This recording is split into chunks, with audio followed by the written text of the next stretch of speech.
Hi, I haven't made a video in a while, so I thought I would make one. Somebody asked me if I could make a video talking about asking for help, whether, you were sexually abused, or you cut, or you have an eating disorder, depression, or whatever it may be. Just how to ask for help for it and, what to do about that. I know that, I'm sorry, I'm sick. I know that asking for help is a really difficult thing to do, and I think no matter what your circumstances, whether you're dealing with that stuff or you're not, I think that as humans it's a hard thing to ask for help and to kind of admit that we're not able to do it all on our own. I know that was a really big deal with me, and that it is with a lot of people I know and a lot of the people I talk to. So I just want you to know that it's not that you just have too much pride or whatever it may be. That's how people feel. We feel like we want to do it on our own, but the truth is sometimes we can't, and that's why certain people are sent into our lives. And I'm a firm believer that people come into your life for a specific purpose. I think even if they hurt you or something, that they are there for a purpose, because in some way that's going to shape the person you are and the person you become. And I think that it's important to realize that it's okay to need help sometimes. You can't possibly fight it all on your own, and you've done such a good job so far because you're still alive and you're watching this, which means you care. But I think you just have to realize that it's gonna be okay. It's okay to ask for help and to say that you can't do it on your own this time, and that's why these people are sent into your lives. They're sent there to help you and be there for you, and it's okay to reach out to people. For the people who are suffering from self-harm behaviors, and I've had a lot of people saying that they want to tell their mom or something, but they're just too scared, or they want to tell their friends, but they're too scared. And a lot of the fear comes from the reaction, not from the telling itself. You're capable of saying the words. You're capable of saying, I'm a self-harmer and I need help. I think the problem is the fear that goes behind how they may react to you. And if you tell a friend and they judge you or they leave your life, I know that that hurts like hell, but you can see that you survived telling them, and that it was them.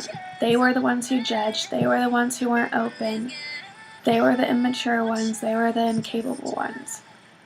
You reached out to them, and I think that shows strength. And you shouldn't take that as a beat down, like, oh, nobody's ever going to understand, because that's just one person or a few people. And if they behave that way, then they're not meant to be a part of your life, because obviously they're not accepting you for who you are. And so they don't deserve to have you. And if you tell your parents, I mean, it gets a little tricky, because I know that some parents out there would take it in a very bad way. But I know that a majority of parents, and a majority of the parents that my friends have who've reached out to them, have been open. They don't particularly understand because you're their kid, and they don't get why something could be so horrible to make you hurt yourself, but they're open to trying to understand, and they just want to help you. And whether it be a parent or a friend or a teacher or whoever you want to tell, just telling somebody makes you accountable. I wouldn't have been able to stop if I didn't talk to somebody about it, because I knew that I was now accountable to them, that they were going to be checking in with me, and it would be on me to lie or to tell the truth, and that helped out a lot. So I think no matter what, even if it's not an eating disorder, if it's if it's not cutting, if it's an eating disorder or whatever it is, I think it's important to be accountable to somebody other than yourself, because you can get sucked into what you're feeling, and that may not always be what's best. No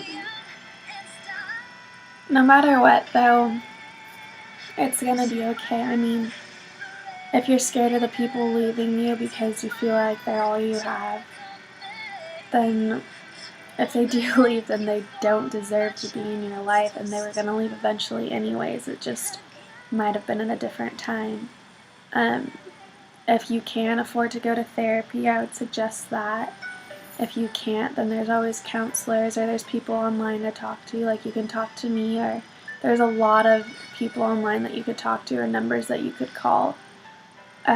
That's actually a good thing too. If you wanted to call like a hotline or something, you can call. You don't have to be suicidal or anything. You can just call because you need to talk to somebody, and they'll just listen to you. So at least you can start getting your story out that way if you don't want to start with people that are in your everyday life.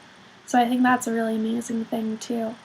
But basically, I think you just kind of need to reach out to people, even if it's just people on the internet thousands and thousands of miles away. I mean, I talk to people on the internet about all my problems because I don't want to tell people that I have to see every day.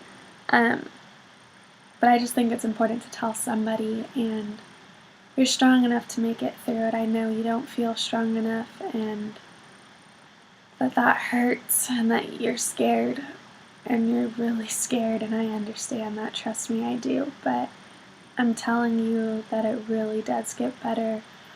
And all those people used to say it to me, and I'd be like, oh, it's just for them, like they get better, but I don't get that, or I'm not deserving of that. But you are deserving of it, and the only thing telling you otherwise is your head. Nobody else believes you don't deserve to be happy. You're the only one who is thinking that, and I just want to let you know that I love you, and if you want to talk to me, you can message me on YouTube, or if you're my friend on Facebook, well, I gave up Facebook for Lent, but you could message me on there, or you can message me on Tumblr, and you can talk to me about anything, and I'll try and find the numbers that to put at the bottom of the video for the hotlines if you'd like to call those. So I hope it helped. I'm sorry I sound sick and my room is torn apart, so sorry.